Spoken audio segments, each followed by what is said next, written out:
I built a garden gnome that sent our HOA president straight to the emergency room. And honestly, I'm not even sorry about what happened to her face.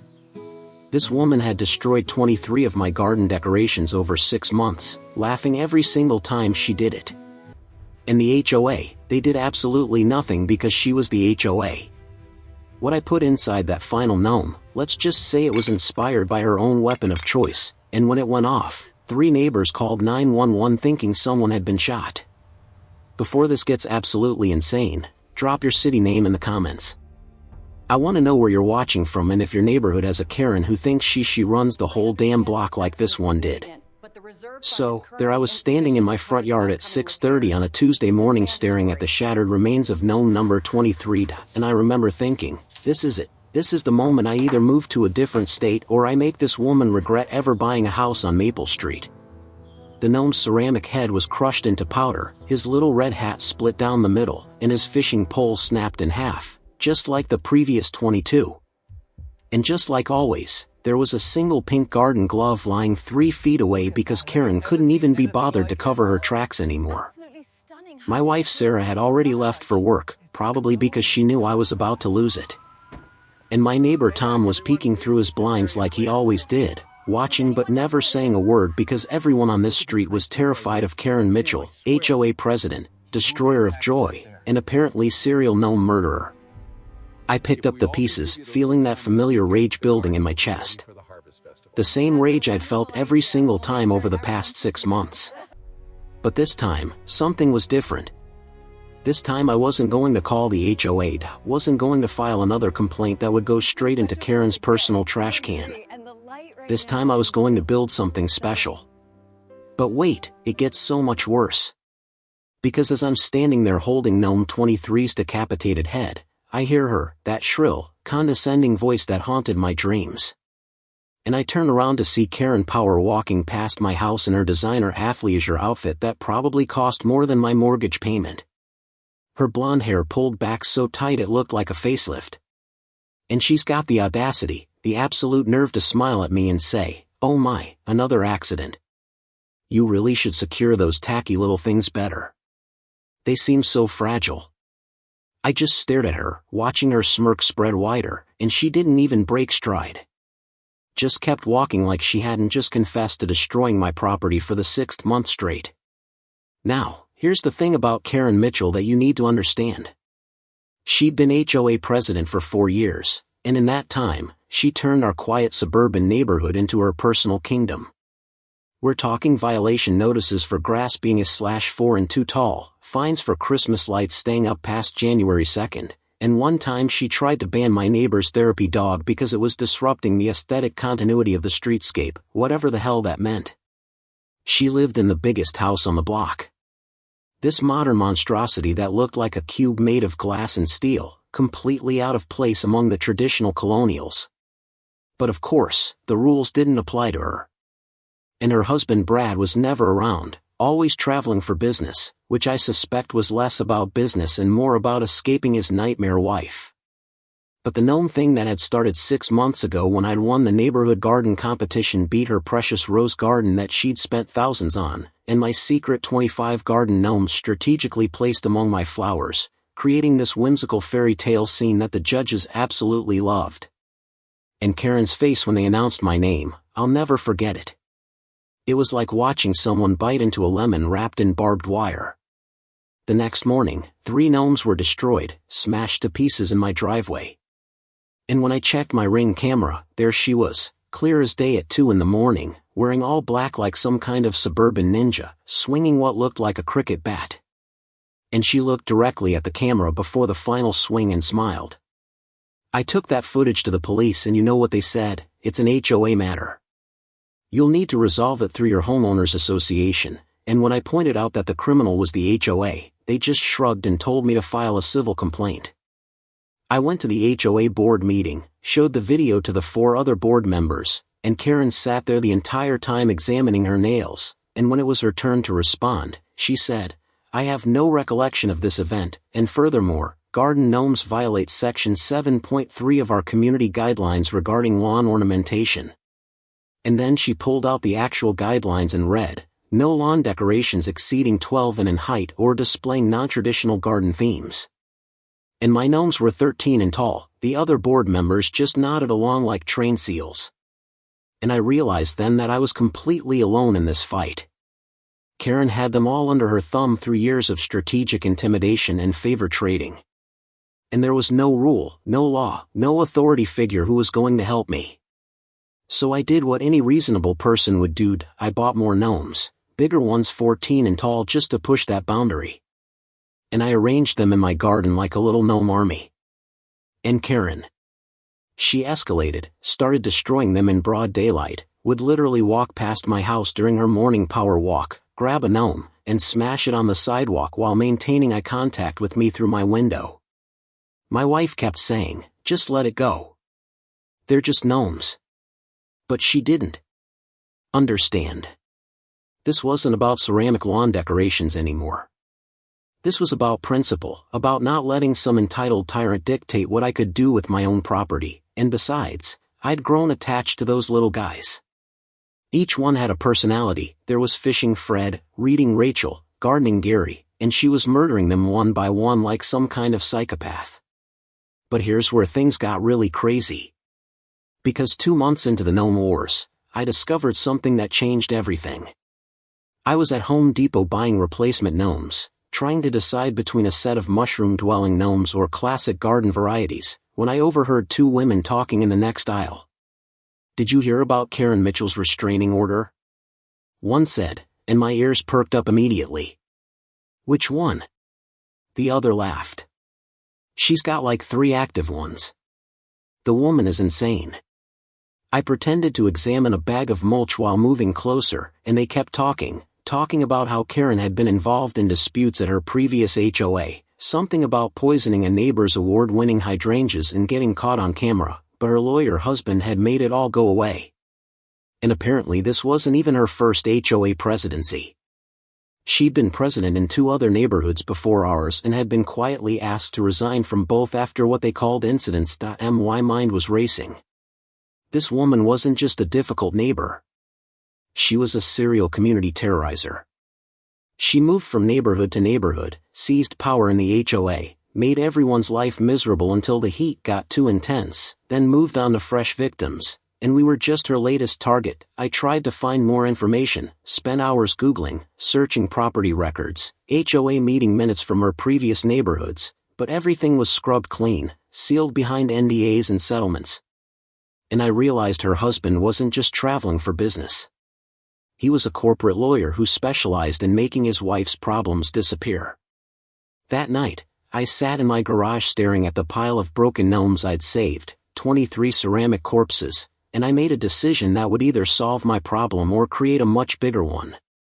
But honestly, at that point, I didn't care anymore.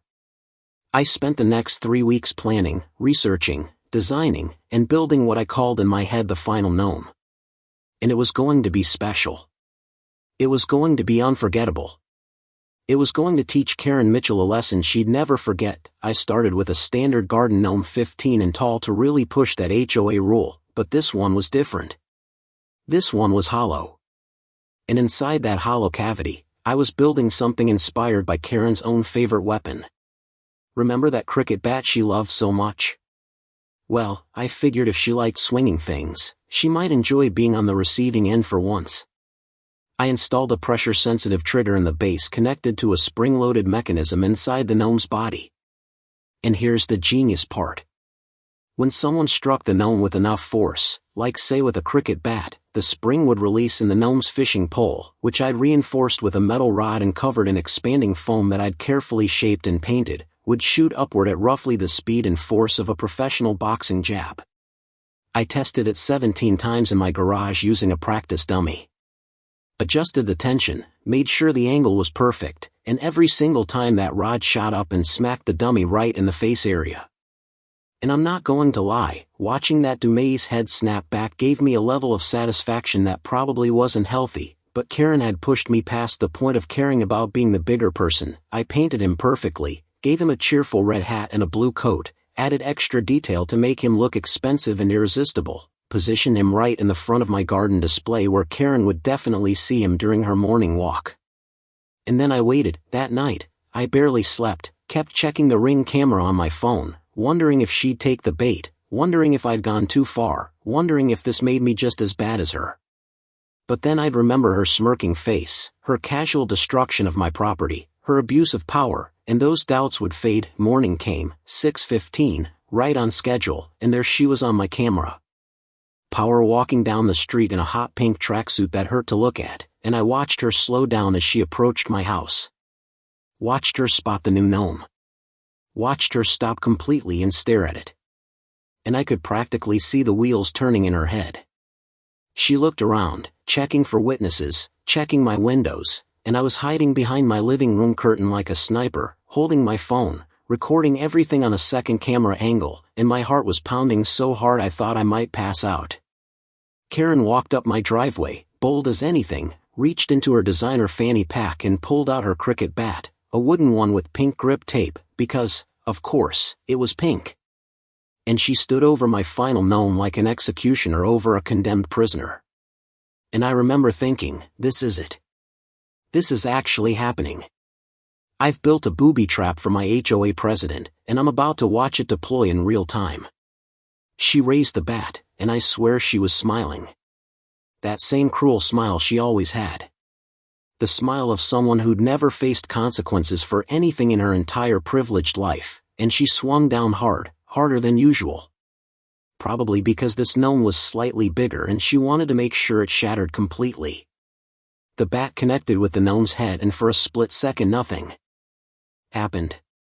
Just that normal crack of wood on ceramic. But then the trigger activated, the spring released and that reinforced fishing pole shot upward so fast it was basically a blur and it caught Karen directly under the chin with an impact that sounded like a baseball bat hitting a watermelon. Her head snapped back. The cricket bat flew out of her hands and skittered across my driveway. And Karen stumbled backward, both hands clutching her face, making this horrible gurgling, screaming sound that I'd never heard a human make before. And she fell, just completely lost her balance and went down hard on my lawn, rolling around. And I could see blood starting to seep between her fingers. I just stood there frozen, watching through my window, and part of my brain was screaming, "Call 911, you psychopath. You just assaulted someone." But another part, a darker part, was thinking, she literally asked for this. She destroyed 23 of my gnomes. This is karma. This is justice. And I was genuinely torn about what to do next. But then Tom from next door came running out. He must have heard Karen screaming. And he pulled out his phone and called 911. And I knew I had about 5 minutes before the police showed up. And I had to decide right then and there what kind of person I was going to be. Was I going to hide the evidence, play innocent, or was I going to own what I'd done? Karen was still on the ground, still screaming, and through my Ring camera, I could see the final Gnome, still standing there, perfectly intact, except for a small crack where the bat had hit, and the fishing pole had already retracted back into position. And from the outside, it looked like a completely normal, innocent garden decoration. More neighbors started coming out. Mrs. Chin from across the street, the Rodriguez family from 3 doors down, all gathering around Karen, and someone must have called Brad because I could hear sirens in the distance, both ambulance and police. And my hands were shaking as I stood there, still holding my phone, still recording. And I realized that this moment right here was going to define everything that came next. The ambulance arrived first. Paramedics rushing to Karen and I could hear her screaming, "He booby-trapped it. He built a trap. Arrest him." And she was pointing at my house with one bloody hand. And the paramedics were trying to calm her down, trying to examine her face. And one of them said something into his radio about possible jaw fracture and facial lacerations. And I felt this sinking sensation in my stomach because this had gone from petty revenge to actual serious injury. And I was pretty sure I'd just committed some kind of felony. The police officers arrived, 2 of them, and they immediately came to my door and I answered because what else was I going to do? And Officer Martinez, I'd seen him around the neighborhood before. He looked at me and said, "Sir, your neighbor is claiming you assaulted her with a booby-trapped lawn ornament. Is that true?" And I just stood there, my lawyer brain screaming, "Don't say anything." But my regular brain going, "How do I even explain this without sounding completely insane?" And that's when Karen, being loaded onto a stretcher, her face covered in blood and what looked like rapidly forming bruises, locked eyes with me across my lawn, and even injured, even clearly in pain. She managed to smile, this creepy knowing smile, and she said loud enough for everyone to hear, "I know what you did and now everyone else will too. Your HOA violations, your illegal modifications, everything." And I felt ice water flood my veins because what violations was she talking about? What did she know that I didn't? And the officer was still waiting for my answer. And my neighbors were all staring. And the final gnome was sitting there in my garden like a ticking time bomb of evidence. And I opened my mouth to respond. But before I could say anything, Tom, my quiet neighbor who never got involved in anything, stepped forward and said something that made my blood run cold and changed absolutely everything I thought I knew about this entire situation. Tom stepped forward. This guy who'd lived next to me for 3 years and barely said more than nice weather in all that time. And he looked directly at Officer Martinez and said, "I saw the whole thing. Karen has been destroying this man's property for months. I have videos, dozens of them. And this isn't the first neighborhood she's done this to. I have proof." And my jaw literally dropped because what the hell was happening right now? How did Tom know about Karen's history? And why had he been secretly recording everything without telling me? The officer's expression shifted immediately. Went from suspicious of me to interested in Tom. And he said, "Sir, what kind of proof are we talking about?" And Tom pulled out his phone. This iPhone with a cracked screen that he'd apparently been using as a surveillance device this whole time. And he started scrolling through folders, and folders of video files. And I could see dates going back 6 months. And Karen, who was being loaded into the ambulance, started screaming, "Don't listen to him. He's lying. They're probably in this together. Arrest them both." But the paramedics were telling her to calm down and trying to strap her to the gurney. And I was still standing in my doorway completely frozen because my quiet neighbor had apparently been running a covert intelligence operation. Tom handed his phone to Officer Martinez and said, "Start with the folder marked March." That's when it began. And the officer started watching, his eyes moving across the screen.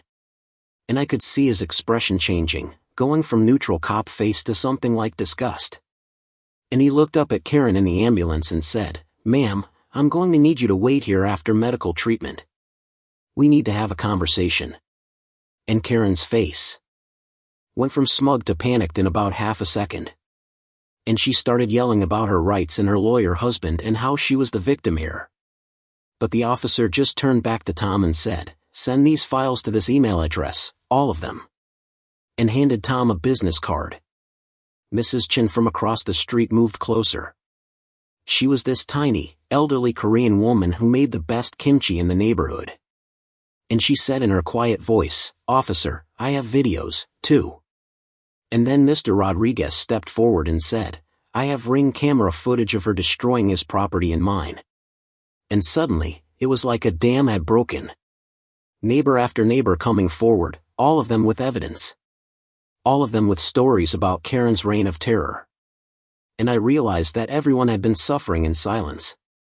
Everyone had been documenting her behavior, but nobody had spoken up because they were all terrified of HOA retaliation. Officer Martinez looked overwhelmed, looking around at all these people, and he said, "All right, everyone who has evidence, I need you to email it to this address by tonight. We're opening an investigation."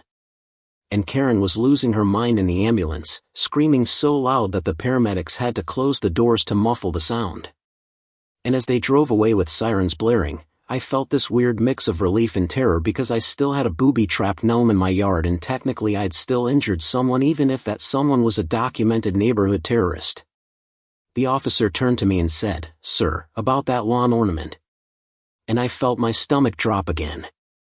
But before I could respond, Tom said, "Officer, can I show you something else? It's about the gnome." And he walked over to my garden.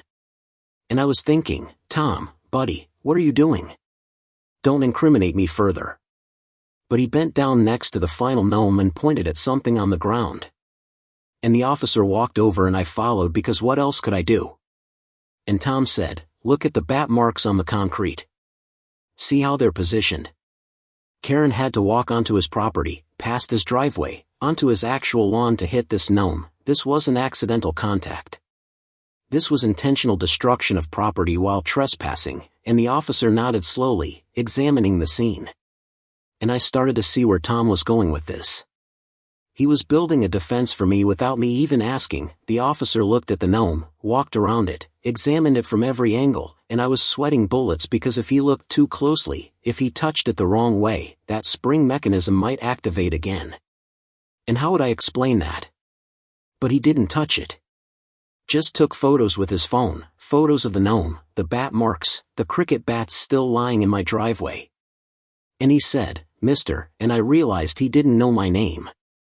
So I said, Derek Morrison." And he nodded and said, "Mr. Morrison, I'm going to be honest with you. This situation is complicated. Mrs. Mitchell is claiming you built a booby trap, which is illegal, but she was also clearly trespassing and destroying your property, which is also illegal. So here's what's going to happen. I'm taking that gnome as evidence. We're going to have it examined, and depending on what we find, charges may or may not be filed. Understand?" I nodded, not trusting myself to speak, and he carefully picked up the final gnome, and I held my breath, waiting for the mechanism to trigger, but it didn't. Thank God it didn't. And he carried it to his patrol car and put it in the trunk. And part of me was sad to see it go because that gnome had done exactly what I'd built it to do, but another part was relieved to have the evidence removed from my property. The officer got contact information from everyone, told us he'd be in touch, and drove away with my final gnome. And as soon as the patrol car turned the corner, all my neighbors converged on me. And it was like a completely different neighborhood than the one I'd been living in for 3 years. Everyone talking at once, sharing their Karen stories. And I learned things that made my blood boil. How she'd reported Mrs. Chen's grandson's car as abandoned and had it towed even though it was legally parked. How she tried to force the Rodriguez family to remove their Virgin Mary statue because it violated some made-up religious decoration clause. How she'd sent violation notices to Tom for having his trash cans visible from the street even though everyone had their cans in the same spot, and then the stories kept coming and I realized Karen hadn't just been targeting me, she'd been systematically terrorizing the entire neighborhood. I just happened to be the one who fought back. Tom pulled me aside while everyone else was talking and I said, "Dude, how did you know about her history and how did you have all those videos?" He smiled, this quiet little smile, and said, "I'm a private investigator, Derek. That's my actual job. When you moved in 3 years ago and I saw Karen starting her usual pattern, I began documenting everything. I've been building a case file because I recognized her from a job I did 2 years ago in Riverside. Same woman, different HOA, same tactics. My mind was blown. My boring neighbor, who I thought worked in IT or something, was actually a PI running a long-term surveillance operation. I said, "Why didn't you tell me? Why didn't you help me sooner?"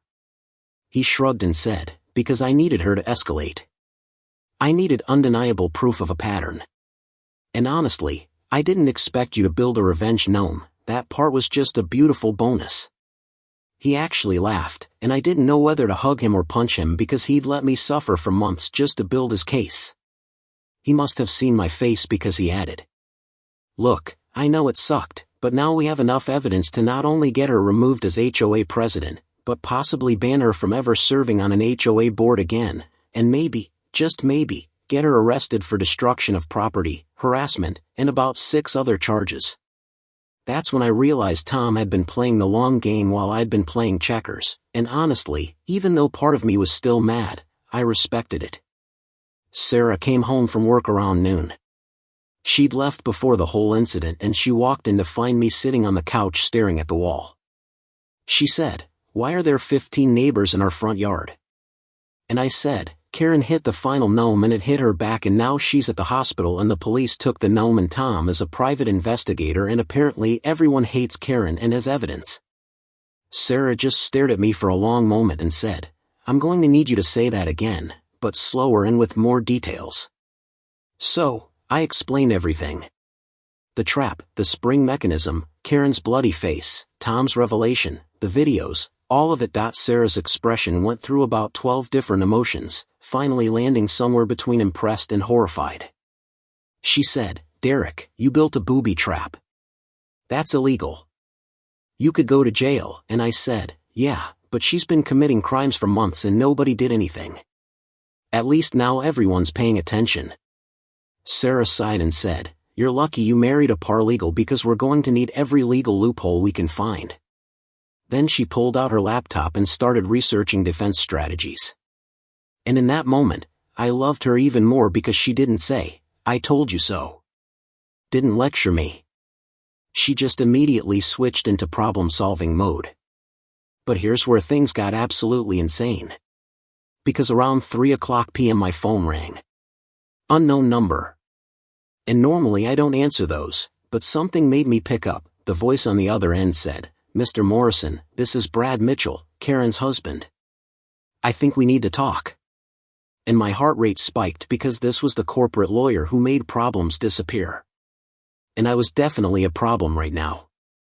I said, "I'm not sure we should be talking without lawyers present."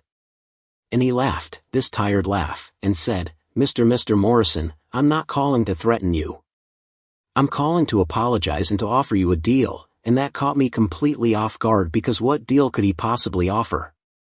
He said, "I'm at the hospital with Karen now. She has a fractured jaw, 3 broken teeth, and severe facial bruising. The doctors say she'll need surgery, and she's telling everyone who will listen that you tried to kill her." And I felt sick hearing that because no matter how much I hated Karen, I didn't want her seriously hurt. I just wanted her to stop. And Brad continued, "But here's the thing. I've known about her behavior for years. All the neighborhoods, all the destroyed property, all the violations and harassment. And I'm tired, Mr. Morrison, I'm so tired of cleaning up her messes, of paying settlements, of moving every few years when the heat gets too intense." And I could hear the exhaustion in his voice. This wasn't a power play. This was a man at the end of his rope. He said, "So here's my offer. I convince Karen not to press charges against you.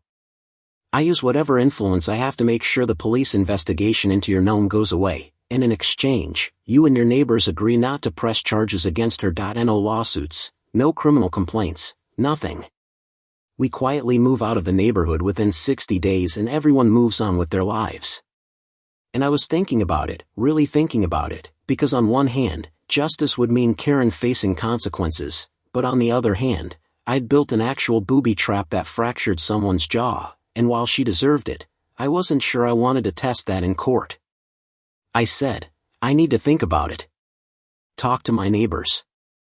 And Brad said, "You have until tomorrow morning. After that, I let Karen do whatever she wants, and trust me, she wants blood." And he hung up, and I sat there staring at my phone, trying to process this new twist. Sarah had heard my side of the conversation, and she said, "What are you going to do?" And I said, "I honestly don't know. Part of me wants to see her face actual consequences for once, but part of me just wants her gone and to never think about garden gnomes again." And Sarah said, "Call Tom. See what he thinks. He's been working on this longer than you have." I called Tom, explained Brad's offer, and there was a long silence on the other end. And finally, Tom said, "It's your call, Derek. But I'll tell you this. I've been documenting Karen for 2 years, and I've documented 3 other HOA tyrants before her. And they all got away with it because their victims just wanted them gone. They took the easy exit and moved on. And you know what happened? Those people just moved to new neighborhoods and started over. New victims, same pattern, nothing ever changed," and those words hit me hard because he was right. If we let Karen walk away, she'd just do this somewhere else, terrorize some new neighborhood, destroy some new person's property, and the cycle would continue forever. I said, "So, you think we should reject the deal?" And Tom said, "I think you should do whatever lets you sleep at night, but personally, I'm pressing charges regardless. I have her on camera destroying my property, too. And I'm seeing this through." And I respected that. I really did. But I also had to think about Sarah, about our life here, about whether I wanted to spend the next year dealing with lawyers and court dates and the stress of a legal battle. That night, I couldn't sleep. Kept replaying everything in my head. The satisfying crack of the fishing pole hitting Karen's chin, her screaming, the blood, Tom's revelation, Brad's offer, all of it swirling around. And around 2 a.m., I went out to my front garden where the final gnome had stood. And there was just an empty space now. And I realized something. This whole thing had never really been about the gnomes. It had been about power, about someone thinking they could do whatever they wanted without consequences. And I'd spent 6 months being reactive, replacing gnomes, filing complaints, playing by rules that only applied to me. And the one time I'd been proactive, the one time I'd taken control, everything had changed. The neighbors were united now. Tom had evidence, Karen was injured and facing potential charges, and Brad was desperate enough to offer a deal. And I'd done that, me and my ridiculous booby-trapped gnome, and sitting there in the dark, I made my decision about Brad's offer. And it was a decision that would either set a precedent for the whole neighborhood or blow up spectacularly in my face. But either way, I was done being Karen Mitchell's victim. The next morning, I called Brad back 9:00 a.m. exactly. And when he answered, I said, "I've made my decision about your offer." And I could hear him take a deep breath, preparing for whatever I was about to say. And I said, "No deal, I'm not stopping the neighbors from pressing charges. I'm not signing anything. And if the police want to charge me for the gnome, then I'll take my chances in court, but I'm done letting your wife terrorize people without consequences." And there was silence long enough that I thought he'd hung up. But then he said, "I understand. I'll tell Karen." And his voice had this weird quality, and I couldn't tell if it was anger or respect or relief. Maybe all three. And he said, "For what it's worth, Mr. Morrison, part of me is glad someone finally stood up to her, even if it was with a weaponized lawn ornament." And then he did hang up, and I felt this rush of adrenaline mixed with terror because I had just declared war on a vindictive woman with a lawyer husband and a fractured jaw. Within an hour, my phone started blowing up. Text messages from neighbors. Apparently, word had spread about Brad's offer and my rejection, and the response was overwhelming. Mrs. Chen texted, "You did right thing. We stand together." And Mr. Rodriguez sent, "We're with you. Already called my lawyer." And Tom just sent a thumbs up emoji. And I realized that by making this choice, I'd somehow become the accidental leader of a neighborhood rebellion. And it was terrifying and empowering at the same time. Sarah came downstairs, saw me staring at my phone and said, "You rejected the deal, didn't you?" And I nodded, and she said, "Good. I already called a friend who specializes in HOA law. We're meeting with her this afternoon." And I fell in love with my wife all over again because she just got it. Got that some things were worth fighting for, even if it was messy and complicated. The police called that afternoon, Officer Martinez, and he said, "Mr. Morrison, we've examined the gnome and I need you to come down to the station tomorrow to give a statement." And my stomach dropped because here it comes. The charges, the arrest, everything I'd been dreading. But then he said something that changed everything again. He said, "Bring your lawyer and bring any evidence you have of Mrs. Mitchell's prior acts of property destruction." And that phrasing, prior acts, not alleged acts, meant he believed us. He was on our side, or at least on the side of the evidence, and I said, "Officer, am I being charged with anything?" And there was a pause and he said, "Not at this time, but I can't make any promises until we've completed our investigation." Which wasn't a no, but wasn't a yes either. Tom called me that evening and said, "Derek, you need to see something. Check your email." And I opened my laptop to find a message from him with about 40 attached files, all video clips, all time-stamped and organized, and there was a document, a full investigative report on Karen Mitchell, complete with her history in 3 previous neighborhoods. Documentation of property destruction, harassment complaints, and here's the kicker, evidence that she'd been embezzling HOA funds for years, small amounts, never enough to trigger an audit. But over 4 years, it added up to nearly $30,000. And I said, "Tom, how did you find this?" And he said, "I told you I'm a PI and I'm very good at my job." I've been waiting for the right moment to release this information. And I think tomorrow's police interview is that moment. And I realized Tom hadn't just been documenting Karen's gnome crimes, he'd been building a federal case, and my little revenge gnome had been the catalyst that brought everything crashing down. That night, I stood in my front yard one last time before the police interview, staring at the empty spot where the final gnome had once stood.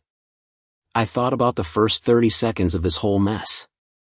About how I'd said I built a gnome that sent Karen to the emergency room and I wasn't sorry. And standing there now knowing everything I knew, the embezzlement, the previous neighborhoods, the systematic terrorism, I realized I really wasn't sorry. Because sometimes the only way to stop a bully is to hit back. Even if you hit back with a spring-loaded fishing rod hidden inside a garden gnome. Her jaw was fractured and she needed surgery, but she destroyed 23 of my gnomes. Harassed dozens of neighbors, stolen thousands of dollars, and ruined countless lives. And if my little ceramic soldier dragged all of that into the light, then maybe, just maybe, it was worth it. The next morning, I walked into the police station with my head held high, Sarah by my side, and Tom's evidence neatly organized in a folder. I gave my statement, showed the videos, explained Karen's pattern of destruction, and for the first time, I felt the weight of all those months of fear lifting off my shoulders. Officer Martinez listened, asked questions, took notes. And when I finished, he nodded. Mr. Morrison, you didn't start this. You exposed it. Karen didn't just face charges for what happened to me. She was hit with destruction of property, harassment, trespassing, and felony embezzlement of HOA funds. The HOA board voted her out the same week. Her lawsuit against me went nowhere. The judge ruled the gnome incident as provoked negligence, backed by months of evidence showing her pattern of behavior. In the end, she paid restitution for every gnome she destroyed, every dollar she stole, and she was barred from serving on any HOA board in the state. When I finally walked back onto Maple Street, the neighborhood felt different, quieter, lighter, safer. Kids were riding bikes again. Neighbors were talking instead of hiding. And for the first time since I moved in, Maple Street actually felt like home. 6 months ago, I stood in this same yard wondering if I should run away from a problem. Instead, I became the reason it ended.